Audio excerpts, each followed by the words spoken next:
मेरा किरदार आप जानते हो, मेरा काम आप जानते हो, मेरा संघर्ष आप जानते हो। कुछ चुनावी रिश्ता नहीं रखा आपसे, ना कभी वोट के लिए कभी कोई शिकायत की है। हमेशा हक की लड़ाई लड़ी है, आज भी लड़ रहा हूँ। आगे रुपए से कीमती अपने बच्चों का भविष्य बदलने के लिए और इज्जत की जिंदगी में एक अहम योगदान कर सकता हूँ। ना चंद्रशेखर आजाद को ढूंढने की जरूरत है, ना बेटी का अपमान हुआ था, आपको याद होगा। और उन गुंडों को जेल भिजवाने का काम भीमार में आजाद समाज पार्टी के लोगों ने थाने का घेराव करके और आपके घर में खुशहाली आ सके, हम लोग उसका प्रयास कर रहे हैं। किसान की लड़ाई भी लड़ते हैं, मजदूर की लड़ाई भी लड़ते हैं, वकीलों को मार रहे हैं, कर्मचारी सफाई कर्मचारी परेशान है। कौन खुश है? जो सरकार में बैठे हैं वो लोग और उनके पूंजीपति मित्र। बाकी और सबको तो मौका 2027 में मिलेगा बदलाव का, लेकिन आप 2024 में जो है यहाँ मिलजुल के बदलाव कर सकते हो। और ये लोकतांत्रिक देश है, जनता जिसके साथ होगी वो। मेरे कामों को देख के, बीमारी के संघर्ष को देख के, आजाद समाज पार्टी संघर्ष को देख के, हमारे नेताओं को देख के और भाई सतपाल जी को देने का काम करें। आपके क्षेत्र की सेवा देखो, चुनाव का समय, नुक्कड़ सभाएं रखी गई हैं, वो भी इसलिए रखी गई हैं कि आपका काम प्रभावित ना हो। 1 घंटे पौन घंटे में पहुंचकर कई, क्योंकि रैलियों में कई घंटे लोग बैठे रहते हैं और फिर लेट में देर भी हो जाती है, कई बार तो समय जाता है। हम सब लोग कामदार लोग हैं, किसी की दुकान है, किसी का अपना काम है, किसी का छोटा मोटा और कोई रोजगार है, किसी की रिक्शा है, किसी का ऑटो है, किसी का और कोई काम है। सब लोग मजदूर, मेहनत करने वाले लोग। तो इसलिए नुक्कड़ सभा रखी गई कि शहर के कोनों में पहुंचा जाए। मुझसे पहले कारी माजिद साहब ने, संचालक महोदय ने, तालिब भाई ने, इमरान भाई ने, गुलजार भाई ने सारी बात कह दी। सतपाल भाई को आप जानते हो, आपके बीच के हो। मैं तो एक ही बात कह रहा हूँ, मेरा किरदार आप जानते हो, मेरा काम आप जानते हो, मेरा संघर्ष आप जानते हो, कुछ छिपावा नहीं है आपसे। ये भी एक कड़वा सच है, कभी वोट के लिए चुनावी रिश्ता नहीं रखा आपसे, ना कभी वोट के लिए कभी कोई शिकायत की है। हमेशा हक की लड़ाई लड़ी है, आज भी लड़ रहा हूँ, आगे भी लड़ता रहूंगा। एक बात आपसे कहनी है, आप समझदार, 5 रुपए का सामान 10 रुपए का सामान खरीदने जाओगे, सामान अगर कम होगा, पैकेट फटा हुआ होगा या सामान टूटा हुआ होगा तो सामान छोड़ के आ जाओगे, कहोगे भाई दूसरा दे, ये नहीं लेके।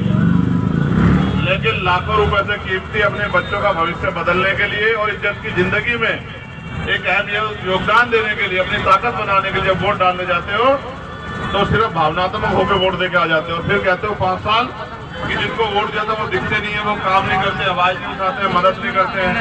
मैं आपको एक ही बात कह सकता हूँ, ना चंद्रशेखर आजाद को ढूंढने की जरूरत है, ना सतपाल चौधरी को ढूंढने की जरूरत है। हमारे कार्यकर्ता, हमारे पदाधिकारी लगातार क्षेत्र में रहते हैं, काम करते हैं। यही एक बेटी का अपमान हुआ था, आपको याद होगा। और उन गुंडों को जेल भिजवाने का काम भीमार में आजाद समाज पार्टी के लोगों ने थाने का घेराव करके किया। हम लोग अपनी जिम्मेदारी अदा कर रहे हैं, सभी जाति धर्मों के लिए, सभी के लिए, अच्छों के लिए। जो बुरे हैं, जो लोगों को सता रहे हैं, उनको सजा दिलाने के लिए, कमजोरों की आवाज बनने के लिए, गरीबों की हक की लड़ाई लड़ने के लिए, क्षेत्रों में विकास के लिए, अच्छे स्कूल के लिए, कॉलेज के लिए, यूनिवर्सिटी के लिए, रोजगार के साधन आए, तमाम तरह से, जिस तरह से भी आपकी समस्या दूर हो सके और आपके घर में खुशहाली आ सके, हम लोग उसका प्रयास कर रहे हैं। किसान की लड़ाई भी लड़ते हैं, मजदूर की लड़ाई भी लड़ते हैं।